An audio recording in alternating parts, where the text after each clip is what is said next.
नमस्कार, आप देख रहे हैं प्रकाश बिहार और जेटी न्यूज। मेरा नाम है जीतू कुमार। अभी हम इस वक्त जिला अरवल में हैं और हमारे साथ हैं 214 अरवल विधानसभा के अति पिछड़ा उम्मीदवार अमितेश जी हैं। तो चलिए उनसे ही कुछ राजनीतिक मुद्दे पर बात किया जाए। तो सबसे पहले स्वागत है सर। सबसे पहले जेटी न्यूज प्रकाश न्यूज देख रहे हैं सभी दर्शकों का मेरा प्रणाम जी जी। और अरवल के महान जनताओं का प्रणाम, नौजवान युवा साथी को प्रणाम, माताओं बहनों का मेरा प्रणाम। सर, हम आपको इसलिए निर्दलीय ना कहें क्योंकि आपके हम नामांकन में जो भीड़ देखे थे तो आपको भीड़ देख के हमें लगा कि आप निर्दलीय नहीं, जनता के दल के साथ हैं। हम अरवल की महान जनताओं के साथ है, सारे युवा साथी का मेरे साथ समर्थन है, माताओं बहनों का मेरे ऊपर आशीर्वाद है। तो मैं दल से नहीं हूँ, फिर भी मेरे साथ जो जनता है, पब्लिक है, महान जनता है, मैं उसके दल से मैं उनका आवाज़ बनने का काम करूँगा। तो इसलिए मैं अपने आप को निर्दल नहीं मान रहा हूँ, क्योंकि जब मेरे साथ जनता है, मेरे साथ माताओं बहनों का आशीर्वाद है, तो बस यही मेरे लिए काफ़ी है। जी जी। सर, आपसे एक सवाल था सर। हम जब से मेरी याद है या जब से हमने राजनीतिक में कदम रखा है तो मैंने देखा है कि बैस अति पिछड़ा जो समाज है ये शुरू से ही भाजपा का वोट करता है। तो क्या इस बार भाजपा से इस समाज का मतलब कि ठेस कुछ पहुंचा है, इसलिए आपको खड़ा किया गया है या किसी और बात को लेकर? ये आपका तो बात कहना सत्य है जी कि जब से मतलब बीजेपी का भाजपा अति पिछड़ा कोर वोटर रहा है, लेकिन लड़ाई यहाँ है कि हम लोगों को वोट बैंक बना के छोड़ दिया गया है। जी हमारी मान सम्मान की जब बात आती है तो हमें इग्नोर कर दिया जाता है। सिर्फ हम लोग आज तक देते आए हैं, हम लोग इसके बदले में कुछ नहीं मिला है। तो जब तक हम अपनी लड़ाई के लिए, अपने समाज के लिए लड़ाई नहीं लड़ेंगे तो हमारे समाज को सम्मान नहीं मिलेगा, और जब तक मान सम्मान नहीं मिलेगा तो फिर जीने का अधिकार क्या है? जब मान ही सम्मान नहीं है तो जीने का हक नहीं है।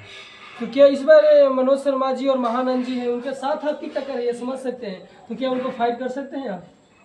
अरवल की महान जनता तय कर चुका है कि इस बार परिवर्तन लाएंगे, और नौजवान साथियों ने भी ठान लिया है कि इस बार से जो अरवल का लाल है उसको लाल करके हम विधानसभा भेजेंगे। आप युवा साथी हैं सर, तो युवा के लिए क्या संदेश है? युवाओं के लिए तो हम बार बार बोल रहे हैं, सबसे पहला मेरा मुद्दा है जो शिक्षा क्रांति लाना है, दूसरा मुद्दा है पलायन को रोकना है, तीसरा मुद्दा है सिंचाई, जो किसानों का सिंचाई का जो समस्या है उस पर मेरा भरपूर मैंने कठोर से कठोर शब्दों में विधानसभा में बातों को रखना है, और बाकी मुद्दा है जो माताओं बहनों का मान सम्मान की बात है उस पर जो है उसको हमें बखूबी निभाना है। ये सारी मुद्दा और जो यहाँ मूलभूत समस्याएं हैं, जब तक यहाँ का मूल निवासी इस पे कार्य नहीं करेगा, सारी समस्याओं का अवगत नहीं रहेगा, तब तक अरवल का विकास नहीं होगा। और अरवल को हमको अरवल सिटी बनाने का उद्देश्य है। अच्छा अच्छा जी, क्योंकि आप जान ही रहे होंगे कि हम अभी चैम्बर्स ऑफ कॉमर्स का जिलाध्यक्ष हैं जो निर्विरोध निर्वाचित हुए थे। जी जी। तो हमारे साथ सभी जात धर्म के लोग व्यवसायिक हैं जो हमें निर्विरोध निर्वाचित किए थे। ये बहुत बड़ा संदेश जिला से उठा था, और उनको एक आशा है कि भाई अमितेश 12 साल से बिजनेस लाइन में भी है, एजुकेशन का काम करता है, यानी शिक्षित है, वो समझदार है, और उनको व्यापार के क्षेत्र में अच्छा ज्ञान है। तो हमने पलायन पे इसलिए बार बार चर्चा कर रहा हूँ, हमें ज्ञात है कि हमें पलायन कैसे रोकना है, हमें प्लांट कैसे बैठाना है, क्योंकि हम जब व्यावसायिक हैं तो व्यावसायिकों का दर्द, व्यापार का जो दर्द है वो मैं समझ रहा हूँ। तो मेरा ये मुद्दा है, बहुत जटिल मुद्दा है। अच्छा, आपके बात से मैं ये समझ में आया कि अगर हम विधायक बनते हैं अरवल से तो यहाँ पर युवाओं का पलायन नहीं करना पड़ेगा, मिनी उद्योग करवा के उसको अरवल में ही रोक के रखेंगे। अच्छा, युवाओं के लिए अच्छा संदेश है। और महिला के लिए क्या संदेश है? महिलाओं का जो मान सम्मान यहाँ हो चुका है, जी जी। मेरा उद्देश्य होगा सभी माताओं बहनों का मैं मान सम्मान देने का काम करूँगा। इससे पहले भी मैं कई बार बोला हूँ कि मैं जिले में निःशुल्क कन्या विवाह योजना का कार्यक्रम कराऊंगा, जो कोई स्वार्थ नहीं है मेरा। मैं चुनाव जीतूं ना जीतूं उससे इससे कोई लेना देना नहीं है। समाज के प्रति जो मेरा दबले कुचले शोषित समाज है, जिनको ज़रूरत है, अमितेश वहाँ खड़ा रहेगा, और सारे लोग अमितेश बन के मेरे लिए लड़ाई लड़ रहे हैं। बाकी युवा साथियों के लिए मेरा एक और कहना है, अभी देख रहे हैं 20 साल से जिला बने हो चुका है, जिले में ना फील्ड है। अभी जब बहाली आती है, कोई नदी में दौड़ने जाता है, कोई कहाँ दौड़ने जाता है, युवा साथी कोई देखने वाला 20 साल से बस ठगा जा रहा है, युवाओं को ठगने का काम हो रहा है। इस बार युवाओं ने ठान लिया है, हमें ना हम ठगेंगे ना हम लूटे जाएंगे, बस अपना भाई अमितेश कुमार को अरवल से विजयी बनाएंगे। और जो मूलभूत समस्याएं हैं उस सारा हम बखूबी संसद में उठाएंगे और सारा जमीन पे कार्य करने का काम करेंगे। अच्छा, एक और क्वेश्चन है सर आपसे। एक कन्हैया कुमार कहते हैं कि राजनेता में ईमानदारी नहीं होती, क्या यह हकीकत है? अब तो हम तो कोई नेता नहीं है, जी। हम बेटा बन के आए हैं और आपका भाई है। मैं बार बार बोल रहा हूँ, मैं अरवल का सेवक हूँ, राजनेता नहीं है। मैं नेता नहीं, मैं नेता नहीं हूँ, मैं सेवक हूँ जो सेवा करते आ रहा हूँ। और ये नहीं कि चुनाव के समय मैं सेवा में आया हूँ। मेरा आप इतिहास पलट कर देख लीजिए, मैं जब से अपने पैरों पर खड़ा हुआ हूँ समाज के लिए तत्पर रहा हूँ, सर्व समाज के लिए तत्पर रहा हूँ। जहाँ जिनकी जरूरत पड़ी है अमितेश वहाँ खड़ा रहा है। अच्छा, और एक क्वेश्चन है, ये नीतीश कुमार पर कुछ टिप्पणी करेंगे।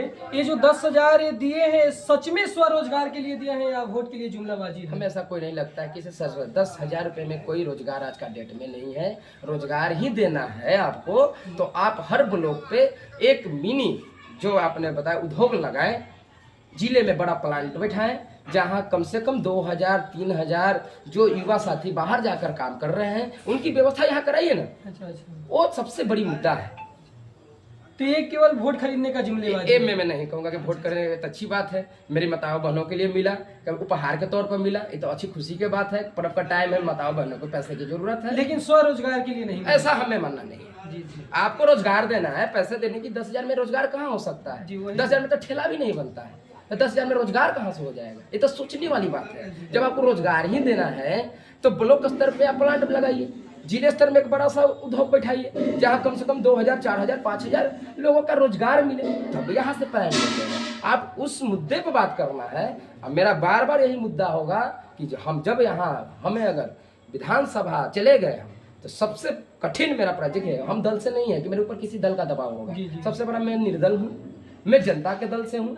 जितना भी मूलभूत समस्याएं जनता का होगा उसे बखूबी हम संसद में उठाने का काम करूंगा। आपने बार पलायन पर बात कर रहे हैं सर जी, तो आप जन स्वराज के साथ क्यों नहीं जुटे? क्योंकि वो भी पलायन की ही बात करती है। मैं देखिए फिर मैं बोल रहा हूँ, पार्टी में जुड़े रहने से क्या होता है कि पार्टी के दबाव में आएंगे। अच्छा। तो आप जो मूलभूत समस्याएं रहेगी उस पर आप खुल के समर्थन नहीं ले सकते हैं। आप निर्दल हैं, अपनी बातों को जनता की बातों को जमखम से रखेंगे तो हमें जनता का आवाज बनना है ना, हमें युवाओं का आवाज बनना है, माताओं बहनों को सम्मान की लड़ाई लड़ना है। तो इसके दल की जरूरत नहीं है, निर्दल की जरूरत है। आपके पास काबू होना चाहिए, जो मेरा काबू मेरा पूरा अरवल की महान जनता है। तो अमितेश जी से जानकर हमें ये पता चला कि अगर आप किसी दल में रहते हैं तो आप किसी पार्टी से जंजीर में बंधे हुए रहते हैं। तो अगर विकास करना है तो निर्दल होकर जनता के साथ रहकर विकास कीजिए। तो आज के लिए इतना ही, मिलते हैं अगले वीडियो में, तब तक के लिए जय हिंद, थैंक यू।